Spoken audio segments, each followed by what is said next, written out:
Yo, what's going on, y'all? Welcome to Libra Views. I'm Charlene. Subscribe to the channel and like the video. So right now we're doing a little car chronicles.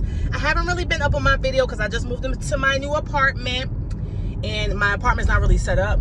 So I haven't really been making videos like in my house because it like looks raggedy. But once I get my house situated and everything, I will be uploading more videos and being more consistent like with my content. But I really wanted to come on here because I am very, very excited about news that just came out yesterday about Henrietta Lacks' family finally, after decades and decades, damn near a half a century, have gotten compensated for Mrs. Lax's cervical cancer cells. So for those of you who do not know who Henrietta Lacks is, Henrietta Lacks is an African-American woman originally from Virginia, but she migrated to Baltimore with her husband, Mr. Lacks, so that he can work for the very prominent steel mill site, Bethlehem Steel. Back in those times, in the 30s and the 40s, Bethlehem Steel was a steel mill that was very popular on the East Coast, and a lot of people back in the early 30s, 40s, and all that, they from Pennsylvania, New York, Jersey, Virginia, they would move to Baltimore to work at this steel mill company. Anyway, Henrietta Lacks moves up to Baltimore and she unfortunately contracts cervical cancer. She then checks into the legendary Johns Hopkins University, or Johns Hopkins Hospital, to get treatment, and she later on died from cervical cancer. And when the doctors went to get some of her cervical cancer cells, they noticed that for some odd reason, Mrs. Lax's cells never died. They just continuously reproduced and reproduced and reproduced.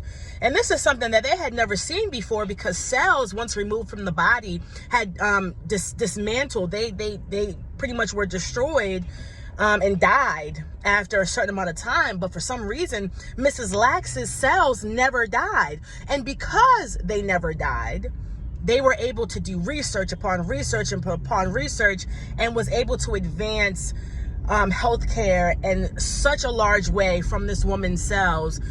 They were able to advance cervical cancer, just a lot of things with women's health, AIDS, HIV. I mean, a lot of the medical procedures and, you know, just health medicines and just procedures that we go through are a result of Miss Henrietta Lacks' cells. It's called I think the HeLa cell line. Anyway, they took Mrs. Lacks' cells without her knowledge.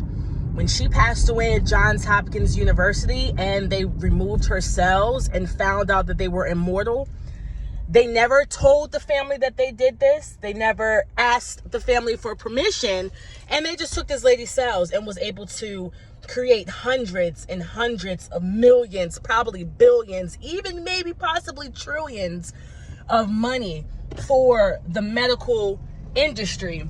And the Black African-American family in the southeastern Baltimore County area got nothing. So for years and years and years and years and years, the family has been trying to fight to get compensation. Now, this hits really home for me because if you don't know, I'm about to tell you, I was a reporter in the Baltimore area on and off for about 11 years. And I worked for a particular media company called APG Media for about 3 years. And I reported in the Dundalk area, which is the same area where Henrietta Lacks' family lived and where she passed away, and her family still lives there. And Henrietta Lacks' family hosts annual cervical cancer events. They advocate for this for their mother, though they never got any money. So that, to me, shows that the family was really sincere and dedicated about their mom, and really proud of what their mom and grandmother and great-grandmother had done for history, pretty much, and for you know, a lot of people.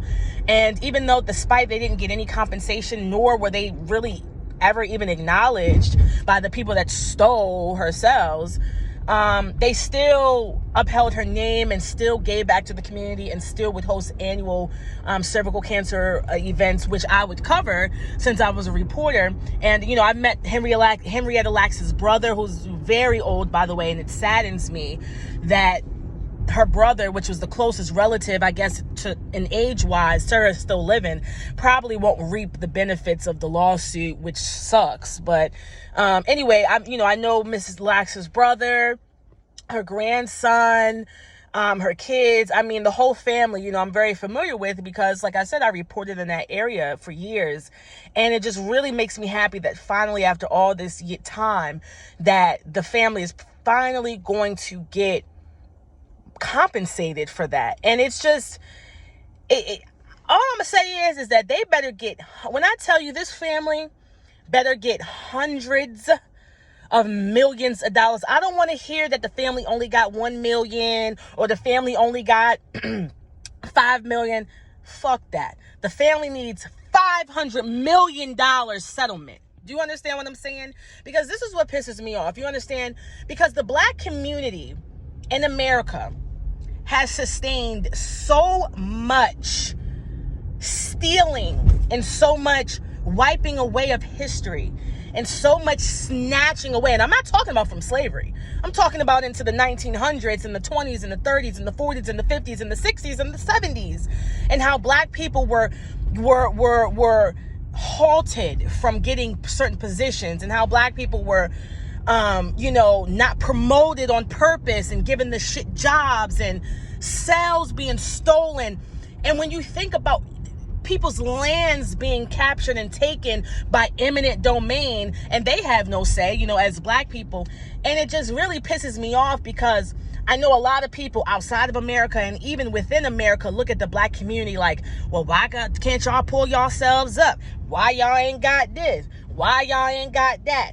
What do you think would have happened if those people at Johns Hopkins back in the 40s or 30s, or I'm not sure if it's the 30s or 40s, but over 50 years ago, if those people at Johns Hopkins would have asked that family for permission and then properly compensated, how much money that family could have taken to advance not only their family, but their community? It's like, it's such a bigger picture than, oh, we just stripped the resources from the family. No, you stripped the resources from the community, because just like in Asian communities or black communities or white communities, when there's people that have money, they reinvest into things that interest them. They reinvest that into arenas and into spaces that pertain to their community and that help them. And it's frustrating that a lot of the resources and a lot of the things that we had were stripped from us, and we weren't able to redistribute them back into our communities like the white communities were doing. How many doctors and how many people at Johns Hopkins, how many white people at Johns Hopkins benefited financially from Henrietta Lax's, benefited, whether it be making their family wealthier, sending their kids to college so that they can advance the community, investing in schools, investing in businesses, investing in government, investing in things. How many people from her cells were able to do that? Yet this black family was not able to do that. And it pisses me off. And it better have, like I said, it better have been 500 million is the minimum. 500 million is the minimum that the family should get from these people. Because when you talk about the lives that this woman saved,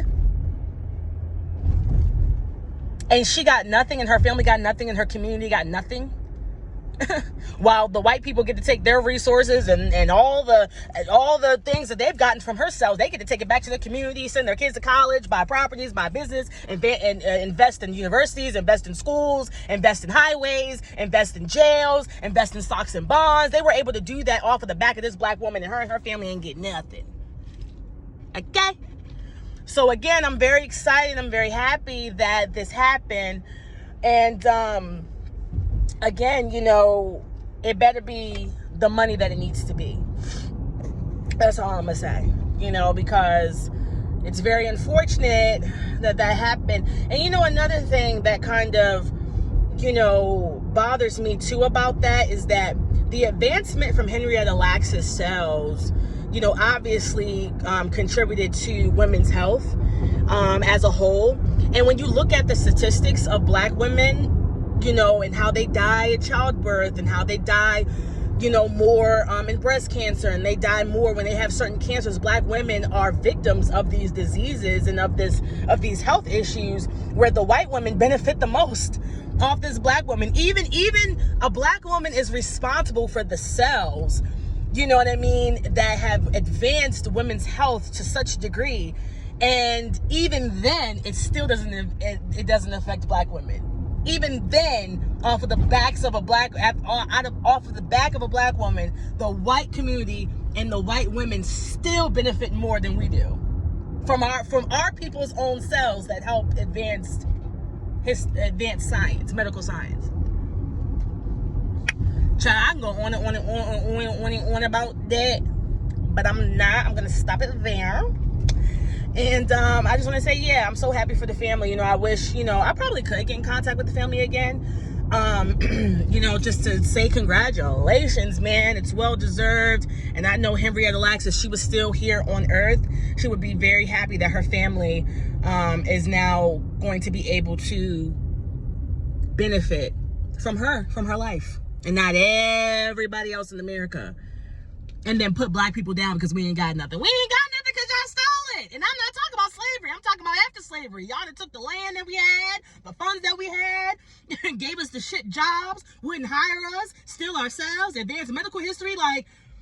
So it's just like there's stuff that's stolen from us, and then we're still told, like, oh, well, you better do better. Look at the Asians, how they do it. Well, the Asians ain't had their shit stole from the goddamn beginning. Goddamn. Give us some grace. But congratulations to the Lacks family. And like I said, 500 mil or better. And that's my video. Until next time, deuces.